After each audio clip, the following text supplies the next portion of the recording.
kama nimesikia hapa TikTok ana trend wewe. Ladies and gentlemen, boys and girls. Yo, welcome to another episode of Daddy and More. Leo tuko wawili. Lakini kuna voice itakuwa inapigwa huko nje lakini sawa tu. So far so good. We thank God for the gift of life. Mora. Yep. Unafilaje? So good so far. Kupoa? Niko fiti umepiga luku. Lazima. Nani amepigisha luku useme ni wewe, of course ni umejibalisha. Mimi mwenyewe bro. Hivyo. Mwenye kitambo nilibonga na apparel company ilikuwa missioner.com. Missioner.com. I remember it, yes. Naomba missioner.com. Na pia ilikuwa ni yako. So unajua ulikuwa unajivalisha. Mbaya. Literally na bado nguo. So imekuwa fiti. Hii mambo tunaijua sana. Ndio hiyo sasa. Na baadhi wao wamekuwa watch show sana. So big up everyone mazee. Tunakutana na wasee, wapi tumekuwa msaya tu bit no. Baadhi watu nile time kitengela bana. Hata tukakitengela every time tukiona wao wasee kuja ndambe show yenyewe nayo. Hata juzi nilikuwa kwa event ya Christian Achieng. Christian Atieno. Yes, Atieno, yes. Christian Atieno. I was at an event. Karibu nifikiri nishindo nini inachomeka hapa. Akio moment. Like everyone is just like, hey, we watch your podcast inafanya poa. So thank you so much guys, man. Mzidi ku support because as Christians the main reason why to build the platform ni ya make sure that we as Christians tunajipusi wenyewe kwa wenyewe because we notice that there are so kuna very few podcasts zinaongea about what we're talking about because at the end of the day podcast yetu inafaa kwa educative, of course ina push ministry na pia iko na fun, entertaining also. Na pia iko na fun. Isikuwe too boring. Kwa si kuboeka. Pole mimi niko nini kidogo niko usijaanza show na sasa kwa sababu ya mafuta.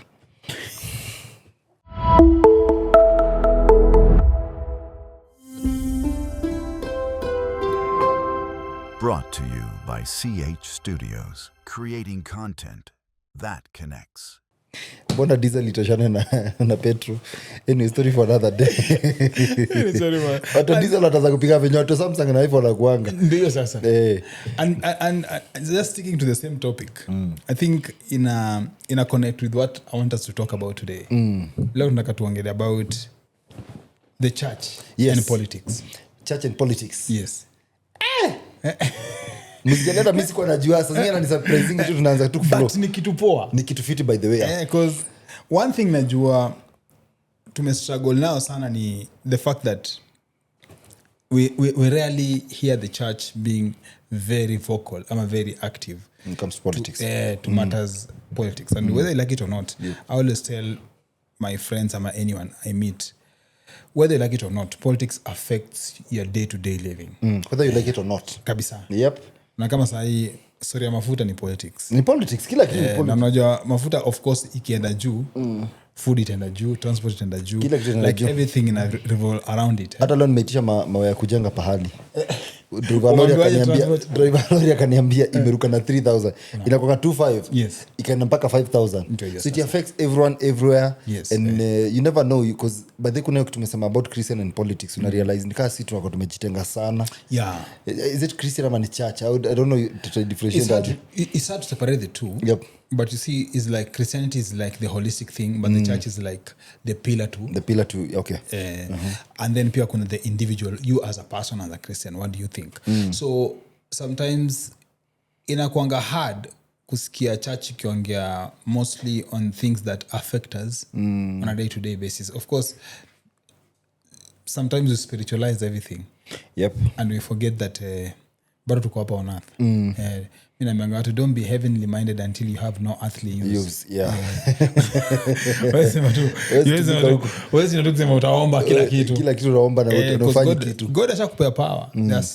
God ashakupea will, power and authority to do so many things. Yep. And your decisions determine so many things. Your decision inadetermine kama unaenda heaven. By the way. Because unajua sana hizo decisions zinakuja pia apart from just faith kuna the actions to it. Even to hata ukiona faith bado ni action. Ndio nasema. So hizo actions ni very important. Na the same actions I feel we should apply to our day-to-day life. Because sometimes uko na ushemit mse unabonga naye anakuambia sijali, God is in control. I know God is in control. We don't deny that fact. But kuna uweze kamaji kwa moto alafu seme itajipika because uko na faith. Lazima uchukue mwiko unga. Yes. So kuna mali action lazima i-apply. It must be applied. And even as a Christian, there are some places that we need to show our actions. As much as we are believers, we must show so much of our actions. And so easy places, you know, just I think tukiongea politics inakuwa ni really wide. Yeah. So there are different parts of politics. For example, there is one tunasema kuna voting, kuna vying, kuna gani nyingine, kuna so many aspects. Unajua kuna working in the leadership positions. Unaweza kuwa a professional that umechaguliwa kwa CS, PS, unawaki SEC and all those things. What do you feel if your pastor came and said and asked Mama MP? Literally. Unajua hiyo ninakwanga the trick. Na I always say mimi na feel ni kama double edged sword, because if this is what I think, if something like constitution, yes, can be taught in schools, yes, and can be taught in entry level in churches, vitu kama zile youth service, yes, vitu kama tu siari, vitu tunasoma tu, it will be so easy for you not to look at things in a different manner. Perspective yako ita change on what is politics and how powerful politics is on your day-to-day life. Okay. But the moment everything politics inakwanga kando, ni kama lazima ufike level fulani, maisha ianze kukufinya and uingie utafuta kiti. Yes. That's where the narrative changes and even makes it difficult for because most of our leaders unapatanga, most of them, they go to politics like a way of enriching themselves. Watu wengi wainangi politics like in a way of because they care about you. They go there to empower themselves, to enrich themselves, and to look for more ways to become richer and richer. But don't you think it happens because mulikula pesa ya campaign? That's what I'm saying. Umenielewa? That's what I'm saying. Because information is very crucial. Yes. And whether you like it or not, tunajua ni mandate ya sisi as the citizens ama the government as a institution, inafaa to make sure that information inafikia kila mtu. Everyone, yes. But we know haifikia kila mtu at the same time. Na pia the way you dissect information ama the way you consume information is very different. Watu wote wanakuwa na a lot of knowledge when it comes to what is politics in our country. Vitu mob zingekuwa different. Na I think opportunity mob pia, because whether you like it or not, pastors have a lot of say kwa people who call themselves real Christians. Yep. We as Christians tunasikia mtu anasemanga pasi ameamua, Pastor alisemaje, anafilaje about that topic. Umeelewa? And tumekuwa hapa tukiona pia so many presidents have been voted on their alignment to Christianity. Yes. So it means Christianity has a huge role to play when it comes to Kenyan politics. That's true. So, but mostly inakuanga the person who decides to run anakuanga tu affiliated with ama tu, rather than someone mwenye tumejua amegrow ndani ya. Umeelewa? For example, umesema if your pastor today asemelewa atakuwa MP. You see, that's different. Because it's like tushamzoea with a certain crown.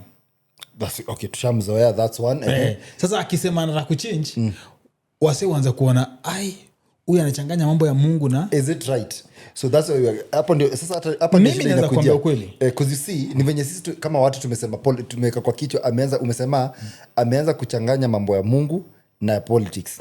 But remember the way we said bado tukianza, politics ni venye watu walichukulia na narrative ya kuna corruption, naenda kujifanya mdosi na nini. So is that politics ni sisi tulifikiria tukaichukulia hivyo because of the politician wamekuwa hapo, ama is that something that kuna pia politician wanifanya right in the real sense when tujui, maybe they are not even vocal out there, that even a pastor akisema mimi nataka nikuwe pastor na ndio church na run, but on the other side like another job venye mtu kuanga na hardware na nini, I just want to run for the seat.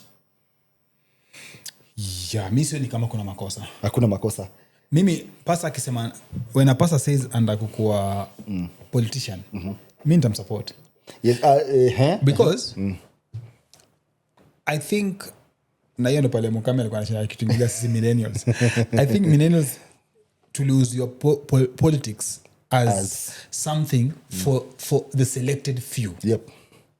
Not knowing that politics ina to affect whether you participate or you don't participate. That's it, yes. Umeelewa?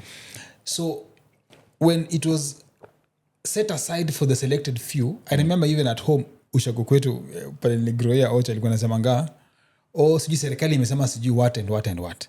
But wanauliza lakini Raila anasemaje? Kile Raila atasema tafuata. In short inamaanisha there are so few people who can even understand what has been said. Yes. Or even try to break it down and understand what has been said. And you see, at that time, maybe you couldn't fault them because, of course, most of our parents and grandfathers, and they didn't go to school. Yes. So the level of understanding such matters ilikuwa limited. But now, with so many people, mostly young people and the young generation, like all of us went to school. And any information that is being passed across, it's so easy for us to dissect and understand it. Yep.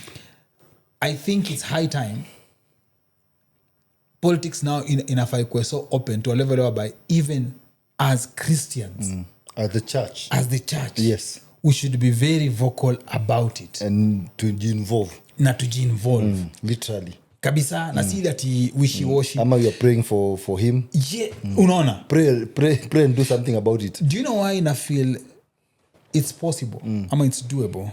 It's because I saw it. Okay. During the Constitution 2010, when unajua Constitution ishakuwa drafted mara kadhaa. Yeah. The first Constitution was I think 1963, then the second one was I think 1966 there. Ile Jomo Kenyatta alikuja ka change vitu. And then from there wakakuja paka around 205 wasa wakaanza kusema tunataka new constitution. Of course the wako draft ikafanywa. Then kulikuwa na different drafts, kulikuwa na Bomas draft, Kilifi draft, Yashpal Guy and all that. But the 2010, I remember in 2010 the church was very vocal to stand against so many things, and the voice of the church was really hard because everyone was like, me, I'll vote yes or no depending on what the church says. And the church was very vocal. Nakumbuka wakisema kuna madoadoa kadhaa. Kuna madoadoa. Na kuna vipengee kadhaa. Vipengee kadhaa zinafaa kutolewa. Walikuwa wanasema the draft itself is not bad, but there are few issues that need to be changed. Few contentious issues. And I remember very well, the first contentious issue ilikuwa abortion. Yes.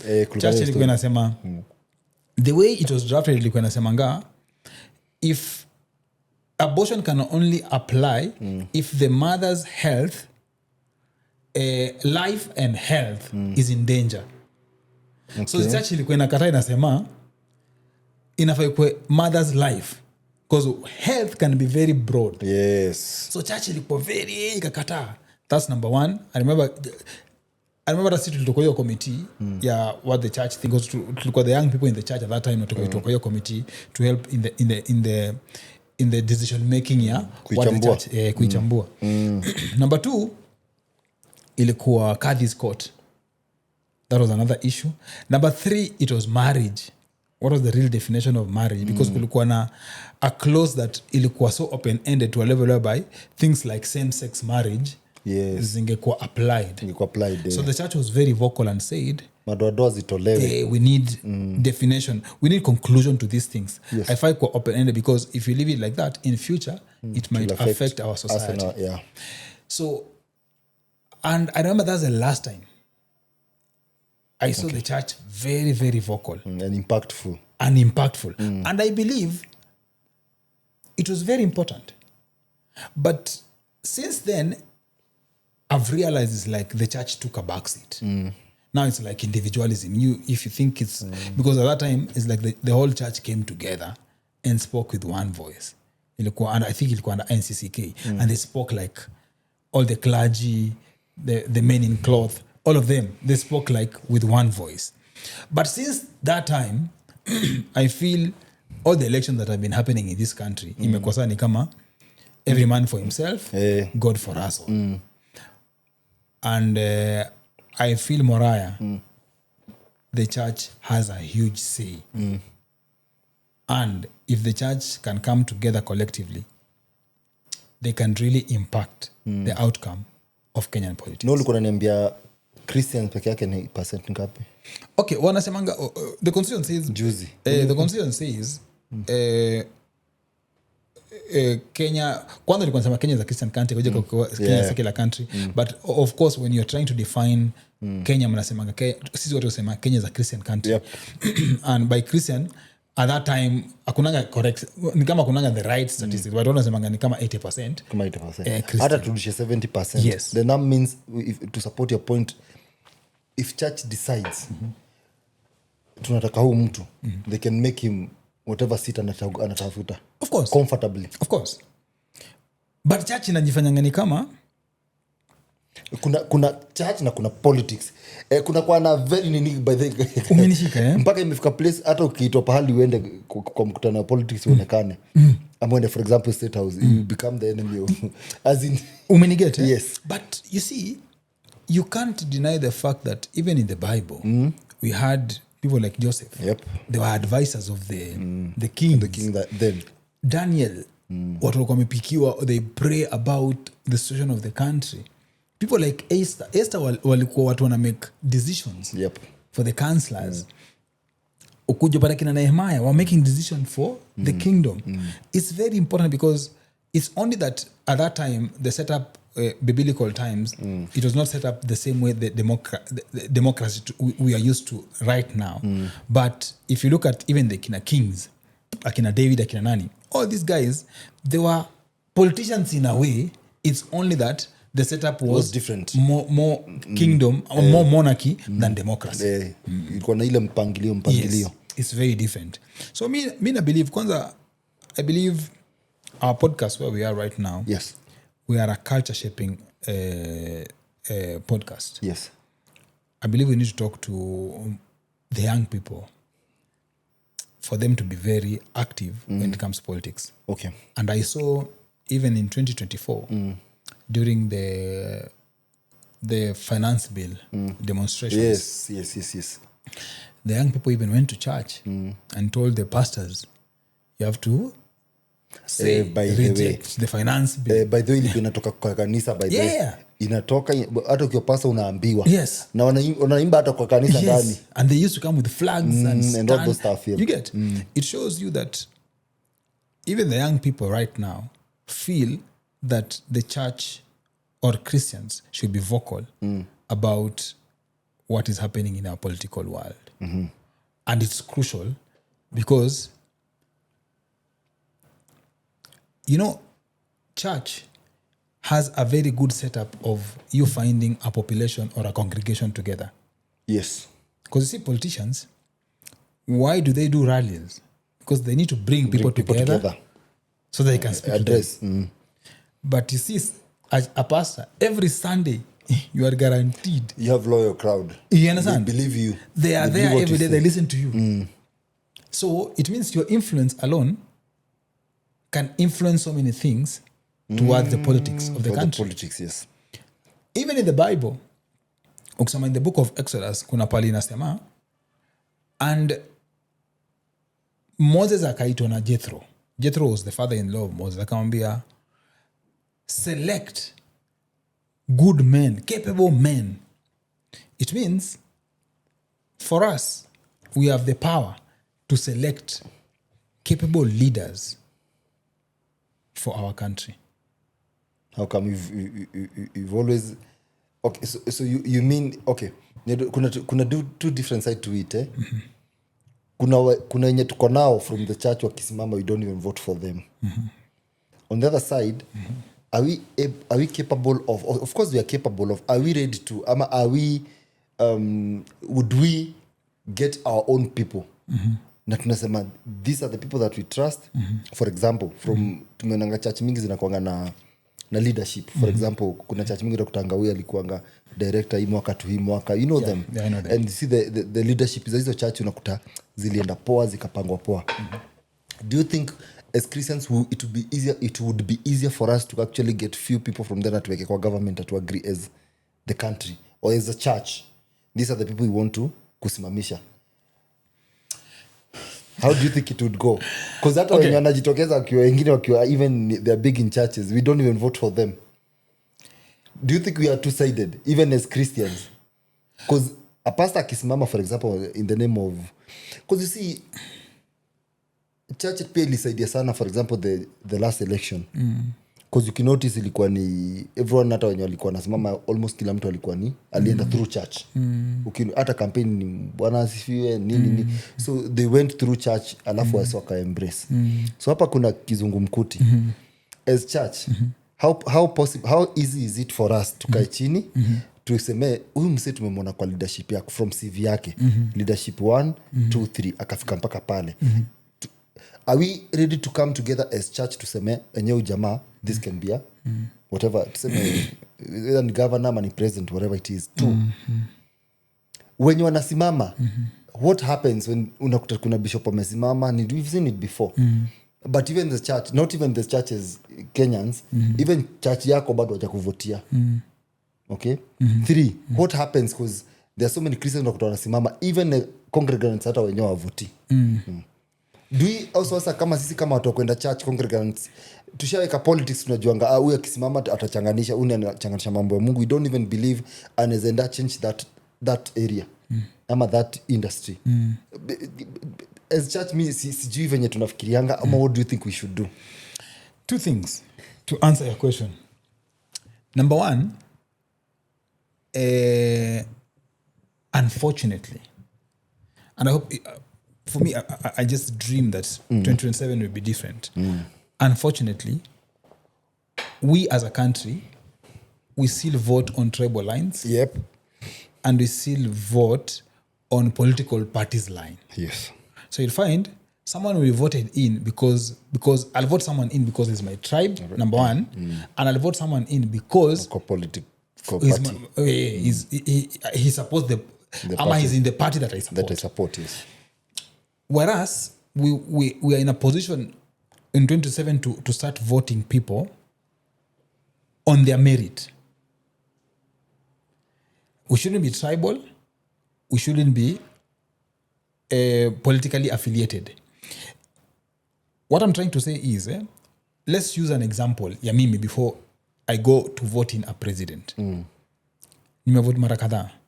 And most of the time, this is just my personal decision. I can't get a decision yenye iko influenced by other people. This is just my personal decision. My personal decision inakuanga, this person, mi naangalianga, what is their view on, what is their stand with God? That's number 1. For me, what is their stand with God? Number 2, what is their view on development department? Mu divide mara mbili. Kuna development na kuna moral. Moral, yes.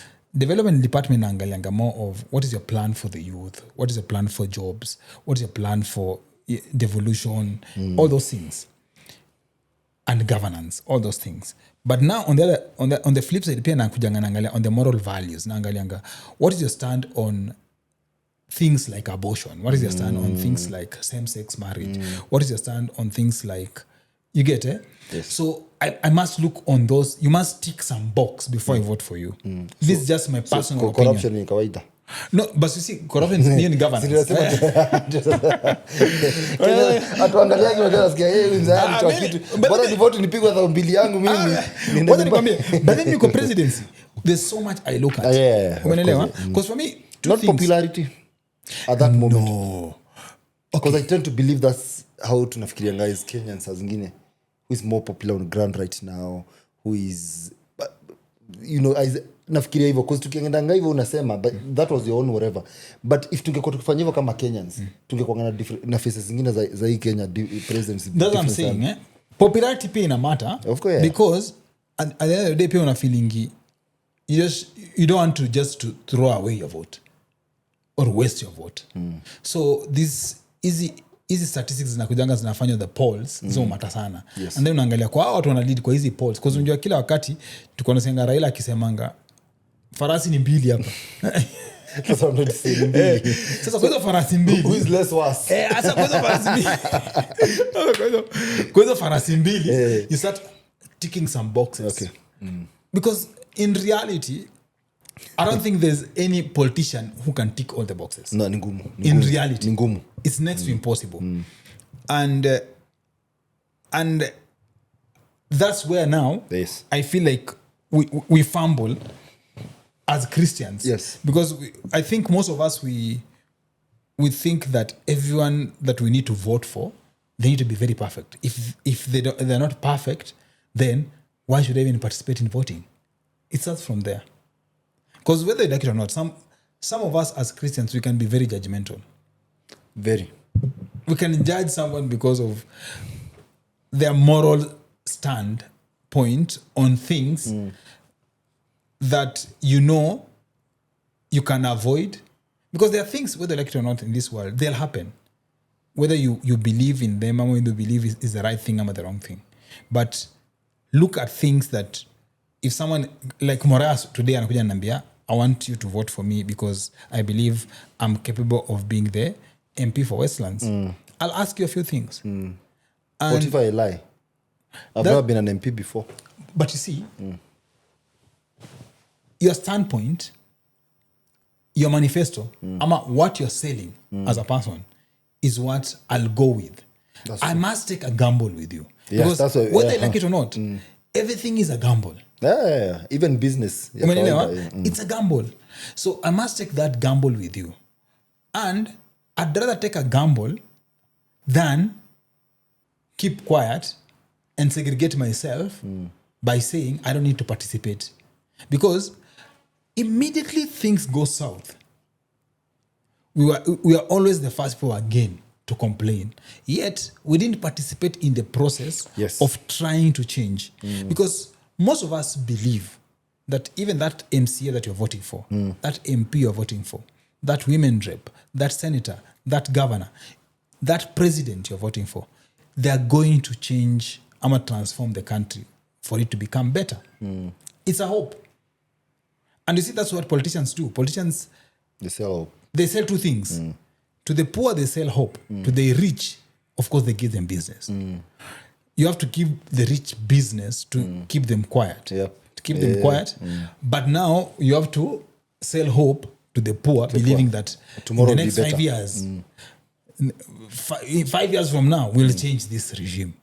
So everyone works towards that. Everyone, like right now, every Kenyan, if you ask them, what is the most anticipated date for them, they'll tell you August 2027, because they're like, at that time, my vote will change something. Do you think Christians to Koziles I don't really have to vote because God ashajua nani ana win? There's that verse. God ashajua nani. Kwanza hata nikwambia kitu moja. Na kuget kabisa. Because I've been in such setup. Yes. Whereby you meet guys who tend to believe like we don't live on this earth. Who are in a weird bubble, believing that there are some things they can't change. Atunajua tu. Tutaenda kiibiwe kifanya nini? Bas, that's another thing. Mbona nasemanga, mbona ni vote na itaibiwa? Itaibiwa tu. Washajipanga, washajua. Sisi kina nani? Washajua nani atakuwa, washajipanga. But you see, we need to, sisi wenyewe, because a country, we need to govern ourselves to a level whereby, sisi wenyewe, we need to set up restrictions to make sure that your vote haifai kuibiwa. Because ukishaachilia star vote because itaibiwa, inamaanisha pia you're not keen on governance. And governance calls for us even to make sure, because even the constitution is very strict about electoral protection and everything. So you need to make sure that you as a Kenyan, there's a participation in making, because in the constitution, article 38, I think 3, it says that every Kenyan has umepewa mandate as a Kenyan. Yes. You have the right yes, to vote. You have the right, regardless of who you are, to participate in the election. Every adult Kenyan, you have the right to vote and to participate in an election. So if you have the right, you must practice your right. The moment you don't practice your right, the moment you don't put it to fruition, I don't think you have any power even to complain when anything goes south. Because you'll find someone who didn't even vote and they had the power to vote complaining about fuel prices. That's true. They're complaining about SHA. They're complaining about, we need to reduce MPs. They're complaining about those things. Yet, your true voice, your actual true voice to change something before patching it up is on the ballot box. Ajawai. But they're always quick to say, this and this is not working. This is not working. You get? So I feel like we need to, even for us, where we are right now on this podcast, we need to start talking to the young people. They need to know that this is our country. Yep. And everything is happening in this country. Kuna watu wengine maybe wako na option ya kutoka waende countries zingine. But na hata wakienda bado home ni home. Watu wameachwa watakuwa affected. Yes. So 99% of Kenyans need to understand that it's our mandate and it's our right to practice some of these rights. And kwanza mostly, mimi leo nataka tu kuongea about the young people in church. In churches. 2027 is a very good chance for you guys to practice all these things. Because we saw the force of the young people in 2024. And it was a clear sign that whenever the young people can come together, so much can change. As a team, a lot can be achieved. Yes, a lot can be achieved. But ikwangi rahisi brother, unajua is the same unajua zile sura tumezoea pale kwa ballot for example. And even the young people, because nimeuliza wengi, even from the church unasikia they are clueless of who they really want in the real sense. So ni a thin line between wanting to vote and who to vote for. I think the first thing should be the first nakumbuka Senator Edwin Sifuna akisema, I want to do a tally and I have my own website. Yes.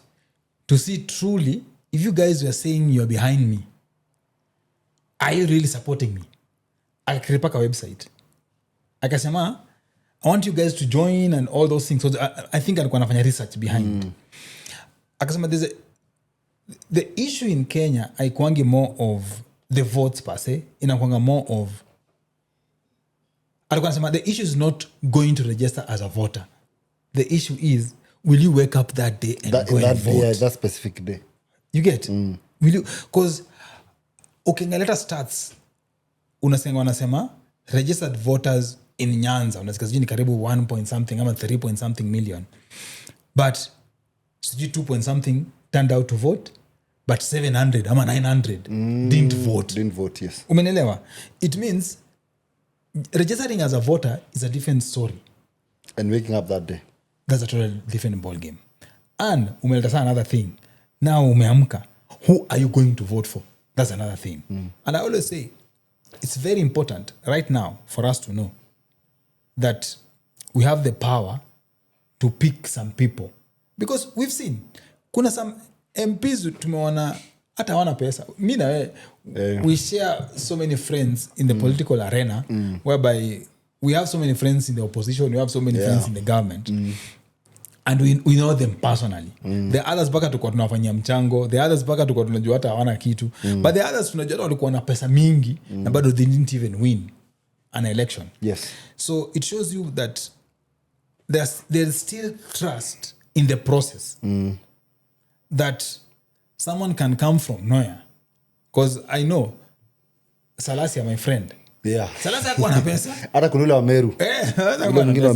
But he was just a young man who sold his dream to his constituents, and they believe in him, and they gave him the position. So that's the same thing. As a Christian, I believe it's a high time right now to kuona young people, more so who are born again, very astute in what they are saying, start positioning themselves in these leadership positions. You think it would be easier for, after all said and done, young guys, the Christian, in a scale of 10 how many do you think will akifika pale kwa mlango unajisikia kuvote mtu piwa yake 2,000 nini how many do you think they'll still remain to be truthful to what they had decided initially? And you see, that's the challenge. That's the challenge. I think you always do everything right until the D-Day. No, that's the challenge because most of these guys, hata leo nilikuwa nimetweet asubuhi nikasema, when you see these technocrats, when you see these professionals talking on podcasts on the things that are ailing our country and the issue that we are facing as a country and the solution that they have, yes, you always feel like, wow, there's hope in this country. But once they are given a public office, it's a different story. In fact, hata before tujibu hiyo, in fact hata tunasema ule msi alikuwa anapiga point mpaka yani alikuwa amesifika when they get those offices. I don't know what changes in the first 6 months. But tunasema we need to, because you see, it's a gamble yenyewe. No, leadership, I always say, leadership is a collective thing. Leadership is a collective thing. Yes. And there are some few things me I've seen in the past like 5 years that I never thought I'll ever see. For example, when Kenyans came together and say we are rejecting this finance bill, yes, that is something that we never saw. Yeah, that's true. Yeah. So it means moving forward, the citizens are coming together with a voice to reject some things that they feel is not guided by our constitution. And that will reduce so many things. For example, it will reach a point whereby corruption in this country, it will not be on the same scale as it were. Okay. Umenelewa? Okay. Uh-huh. Let me give you a good example. A few years ago, it was so easy to see a politician from central area going with money, giving handouts. Yes. In central area. Central region. It was easy, Nowadays, it's really hard to see a politician, even it's very rare, in central region giving handouts. Yes. A trend that is so common right now in whether Western Nyanza, it's still there. But I believe it's just more of the electorate becoming cleverer to understand that I don't need your handout. I need you to go and represent me as a Kenyan in that position. And when such things, because you see places like Central, it means the only thing that now you cut out handouts. So you need to start now cutting off story political affiliation. Because it means now in Central now, for you to win, guarantee na kuja na political affiliation, political party affiliation. Hapo tuko sana hapo. Umenishika But you see in Western tunaitanga suti. Unaona hiyo unapiga suti kutoka juu mpaka chini. But you see in places like Western, you find the issue is still, we're still affected by handouts. Handouts, yes.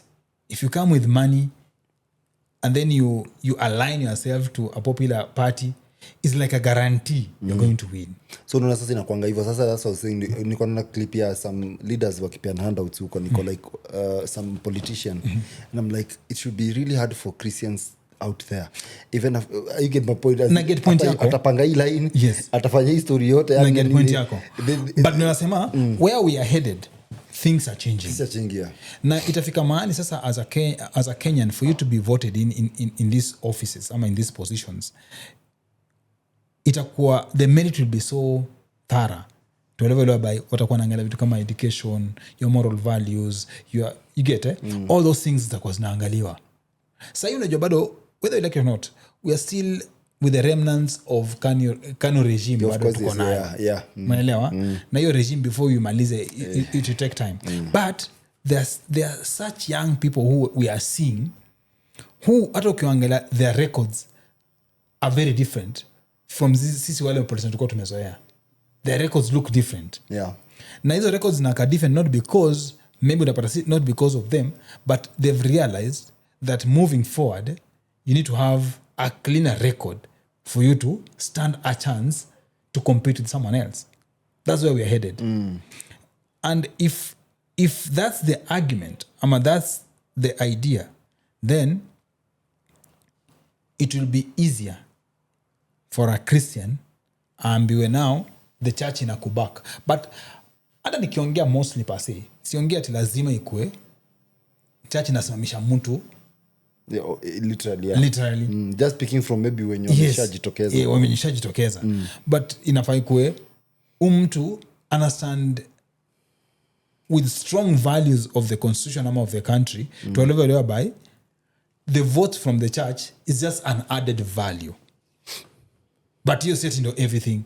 Because remember, even the Bible says, it's because of you. Bible inasemanga, I think in Romans 2:22 or something, inasemanga, it's because of you that even the Gentiles, it's because of you that you've blasphemed the name of the Lord, that even the Gentiles don't believe. Yeah.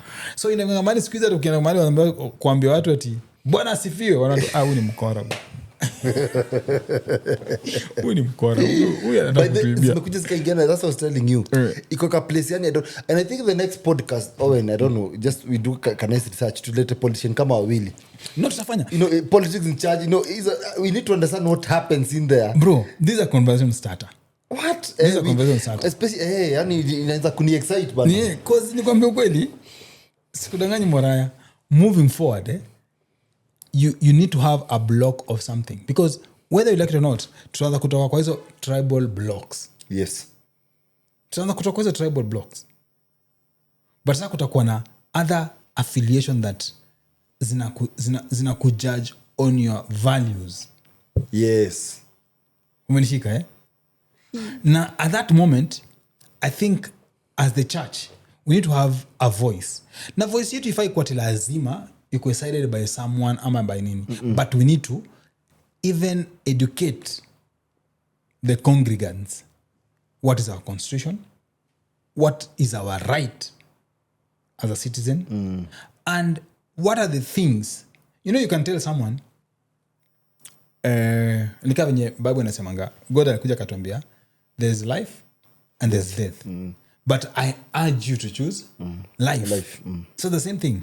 You can say there's candidate A and there's candidate B. Who candidate A and I believe in this? Ni kama tu venye hiyo ndio constitution. Yes. Church ilikuwa nasema kila pulpit ilikuwa ikishinda ikisema hii constitution tumeisoma, everything else is okay. But our stand still remains. These few things should be corrected. Should be amended. Umenielewa? So it's the same way. It doesn't mean that the church ilisema the constitution is bad. The drafted constitution at that time ilikuwa mbaya. Haikusema ati ilikuwa mbaya. Ilisema tu it's fine. There are few things we don't agree to. Yes. So that's the same way. Moving forward, I think the church has a voice. Because I always feel like, unfortunately, this is just my opinion. I always feel like the church comes to firefight. Unakama sa after the finance bill, hizo drama zilitokea, parliament invasion and all that, is when tulisikia the clergy has said. Sijiko wanaelewa. But how come we can't have those unity? Our stance before watu ende kwa barabara things happen. As a church we believe in this and this and this. Before the young people were disgruntled to that level, paka wakafika hapo. I felt like the church should have said something. Umenielewa? Because whether you like it or not, the church commands a huge crowd in this country. And you're very right, but the problem I think is we yes we do, but we are not also tujashikana. And that, you see, I think you're being na sometimes si lazima tushikane, but sometimes tunafaa tu kuwa na our stand and voice. Who is controlling the voice? Who is that? Nasema hivyo kwa sababu kinoticing nimekuja ku study church and and all those things, when I realize there are people who believe in this because they believe in certain leader. Kuna watu wengine pia wana believe in this. Ukinotice kuna watu wa Seventh Day, kuna watu wengine church gani, wengine kuna Catholics, kuna nini na nini. So don't you think we need to have a set as a church what we believe in, ama some, because huyo ukikuja useme hivi utasikika Owen alipewa bahasha na huyu mkubwa wale wa Saturday ule naye akuja aseme kitu yake, because I believe hata mimi niko na Christian wangu wako behind me. So I think hapo hiyo kukatana hapo ndio kitu inapia na to affecting a lot as church.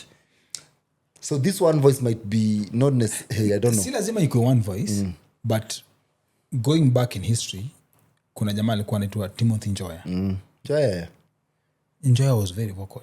Reverend Tim Njoya was very, very vocal. Those are examples of things I'm talking about. We had Muge, Alexander Muge. Those were vocal men of God. We even in South Africa we had like in a Desmond Tutu.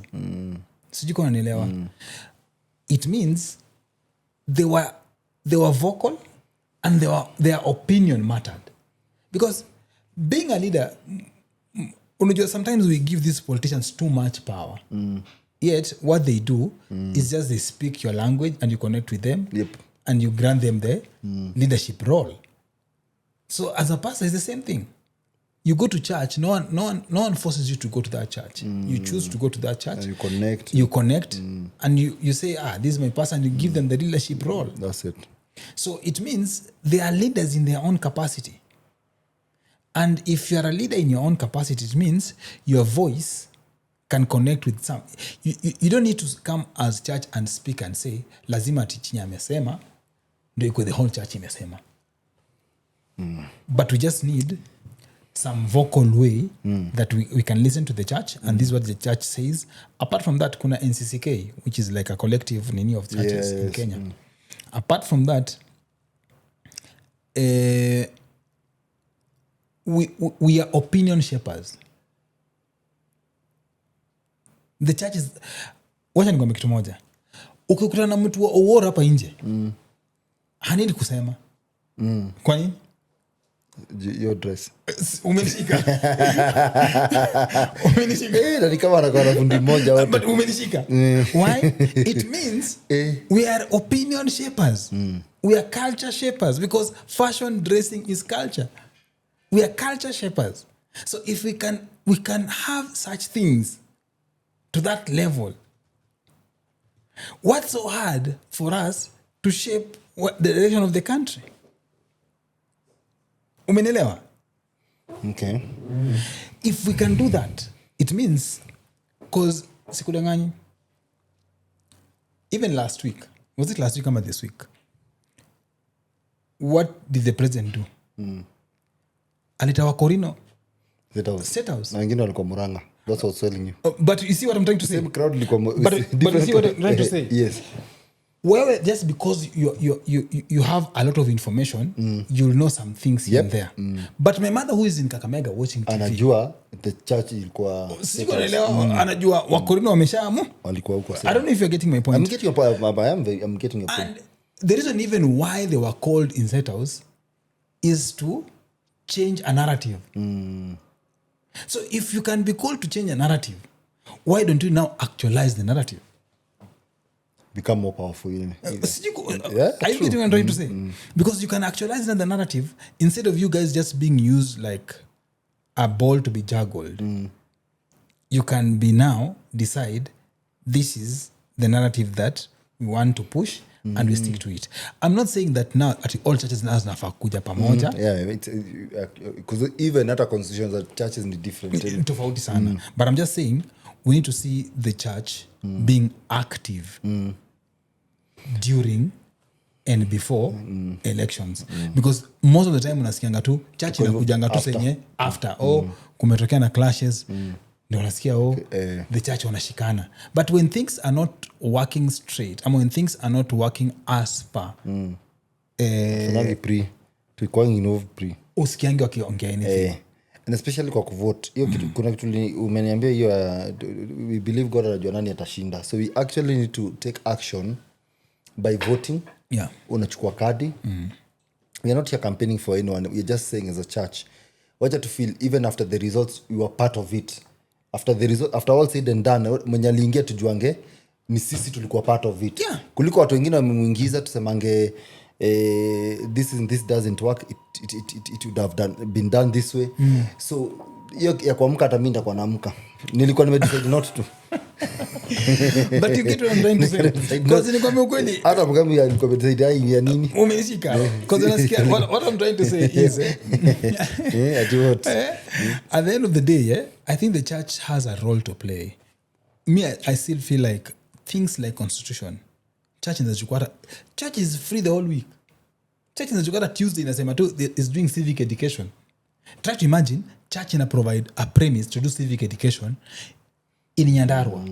in Turkana, in Marsabit, in Kakamega, in Mumias, in Kilgoris. What would you things to do with politics? Because we try to imagine civic education, because unaona kama sasa na vijana wanajitoa wenyewe wanaanza kushikana nini, but church inasemanga tu every Tuesday we are doing civic education about the constitution. You need to learn and understand what the constitution. Every Friday there's a voter process going ile story uko kadi tunasema sisi tumefungua our premise, you can come and take your voters card in our premises. Because unaona kama sasa whether like or not, the movement is more of watu kujitolea wenyewe. Yes, church yenyewe tu by itself is an institution. Ingekimbia na hii story before the one. Because it's powerful anyway. Yeah, they have premises, they have numbers, so the church should not only act on the influence of who for you to vote for, but it can help in the process to educate of you. To enlighten you. Civic education is it's very important. It changes people's mind, by the way. Unaona kanisa nyumbani ushago pastor wanakuwa very respected. Kanisa ikisema tu Tuesday wa mama mkuja hapa nataka kuwafundisha mambo ya katiba, wataja na itachange mind ya watu wengi sana.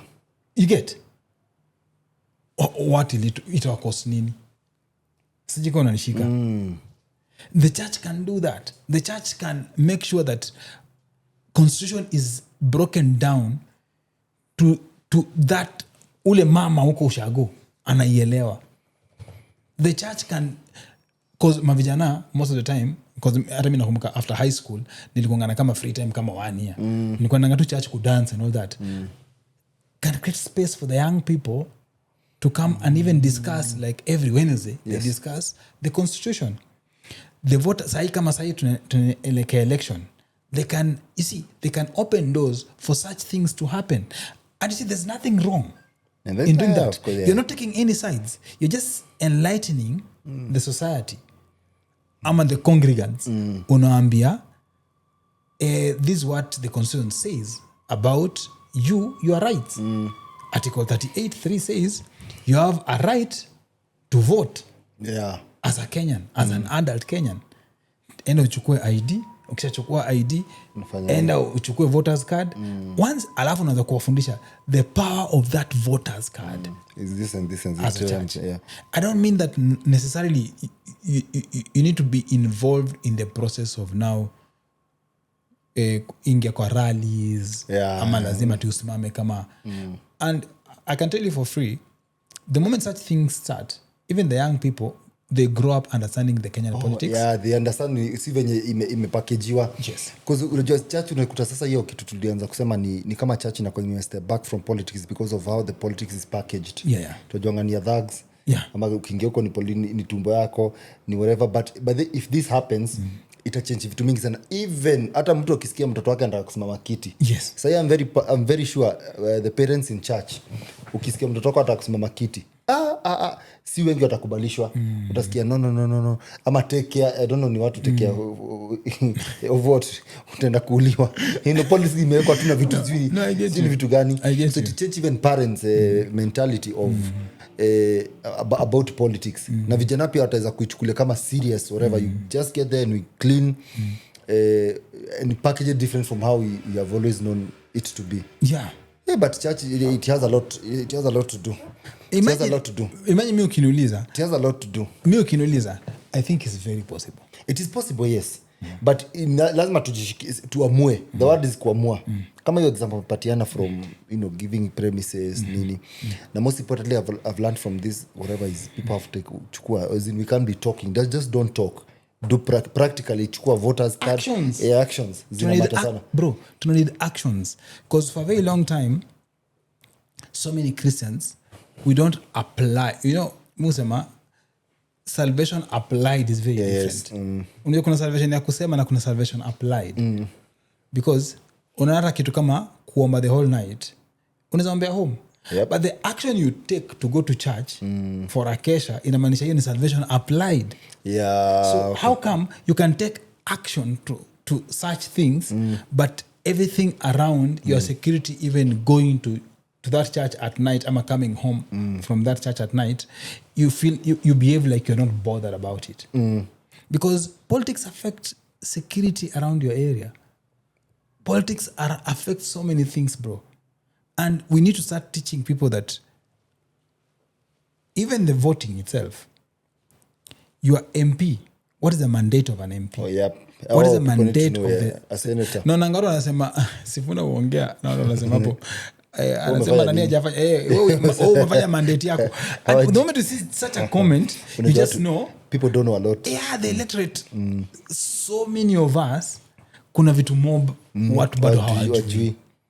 Ama tutaanza kuleta tuanze kuleta watu hata kwa hiyo tunakuja mtu atuambia hizi vitu zote mimi na believe even for us, and I'm talking because I sit in such a platform that I'm willing to use our platform to educate the masses, to educate them on what is the power of that voter's card that you're holding. So tuite soberness in politics. Iko pinde kitu kufinya tarumbeta. Hii wiki nimekuwa hivyo na wisdom. What? But are you getting what I'm trying to say? Yes. Because it's very important. And sometimes I always feel, whether you like it or not, I always feel like the lack of information out here is by design. Sometimes I feel like politicians make politics to look like ni kama secret society. Ni kama kitu before we join lazima ukuwe na pesa mingi, lazima uingie kwa cult, uingie kwa cartel. Wanna get keep, that's the word, wanna get keep.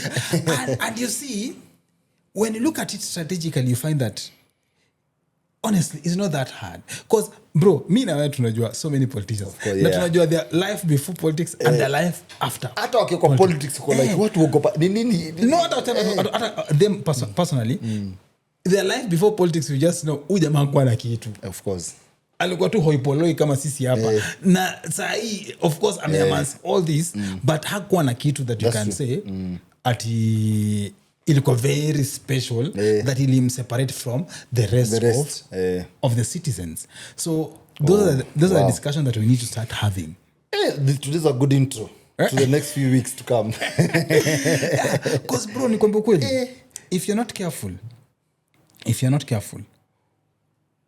because mimi politics musema watu wengi uconcentrate mostly na presidential. Yes. Watu wengi uconcentrate mostly na presidential. But mimi nasemanga sometimes even MP is very crucial. The MP that you choose, and you need to even educate the young people that even the MP that you choose determines so many things about your life. Hata unaiba MC wako. Because I think mnazangata na MC. Yes. Hata ule, you see, even the senator determines a lot.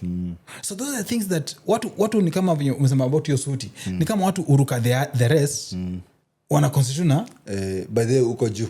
The executive. Mwenye president amejiassociate pale juu. But so many bills are being passed in parliament.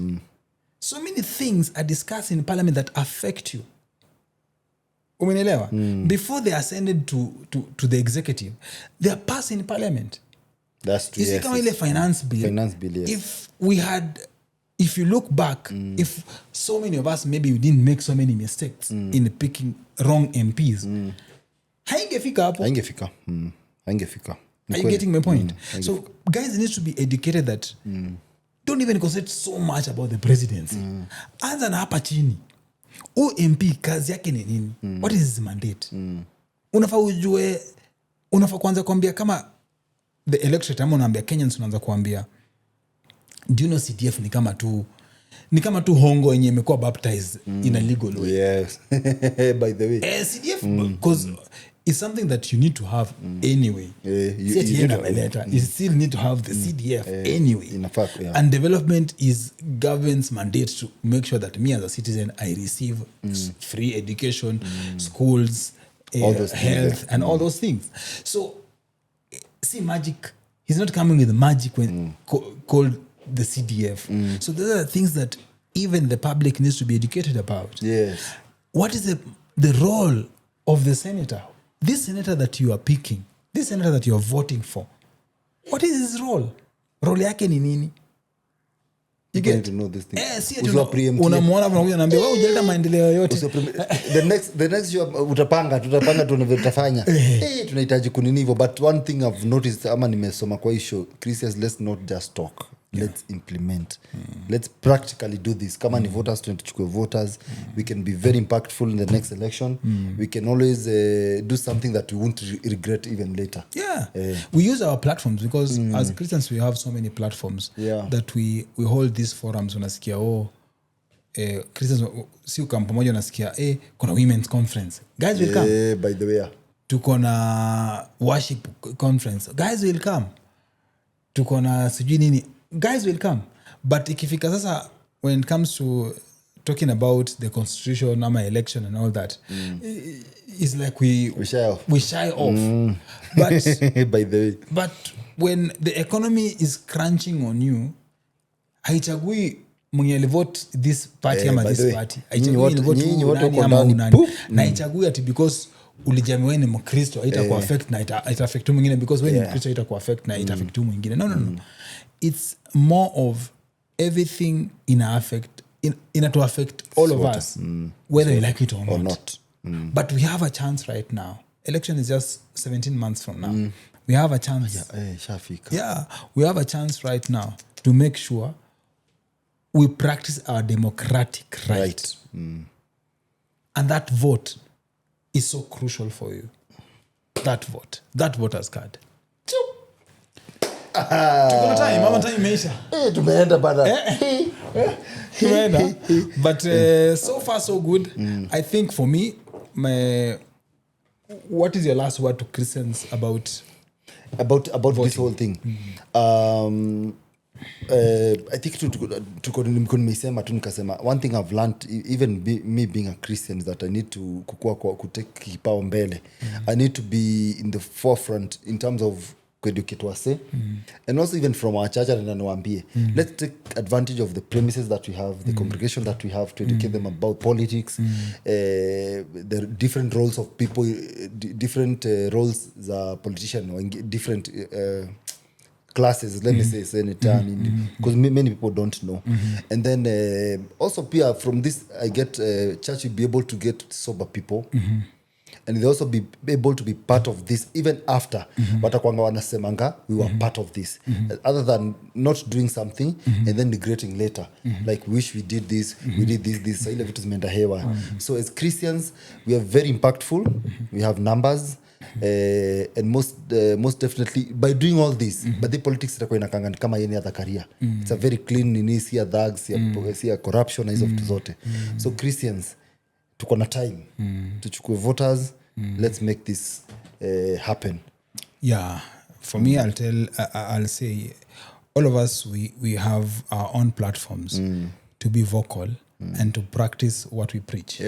And as a Christian, yes, we are Christians, but at the same time we are Kenyans. And as a Kenyan, you have, as an adult, the Constitution in Article 38(3) says that you have a right to vote. Yes, to vote. As a Kenyan, you have a right. So you should practice your right. You should practice your democratic right by participating in voting, in the election. And apart from that, even before the election, we are culture shapers as Christians.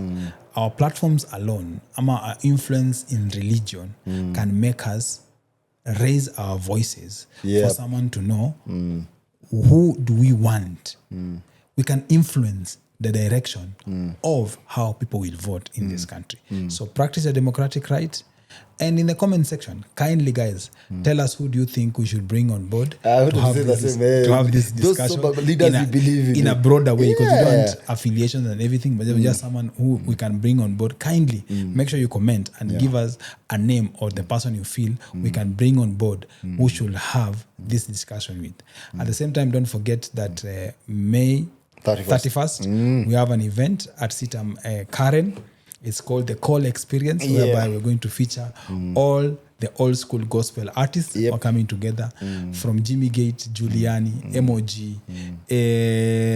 Esa Home, Jema Thiongo, Henry Mtuku, Rafton. All these guys, Maximum Melodies, will be there. Do you remember DJ Josh?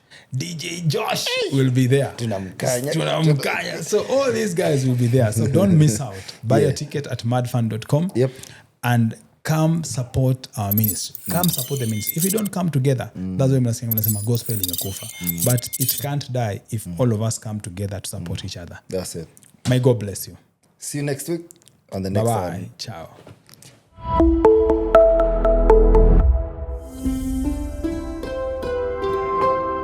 Brought to you by CH Studios, creating content that connects.